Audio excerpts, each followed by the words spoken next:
İnsan bədəni donaraq ən çox neçə dərəcəyə dözə bilər?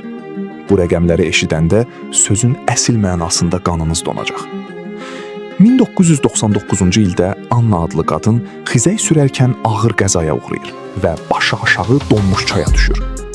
O, buzun altında tam 80 dəqiqə sıxışıb qaldıqdan sonra bədən istiliyi şok edici şəkildə 13.7 dərəcəyə düşsə də o həyata geri döndü. Bu, böyüklər arasında bir rekorddur. Azyaşlılar arasında mütləq rekord isə 2014-cü ildə Polşada gecə şaxtada qalan 2 yaşlı bir uşağa məxsusdur.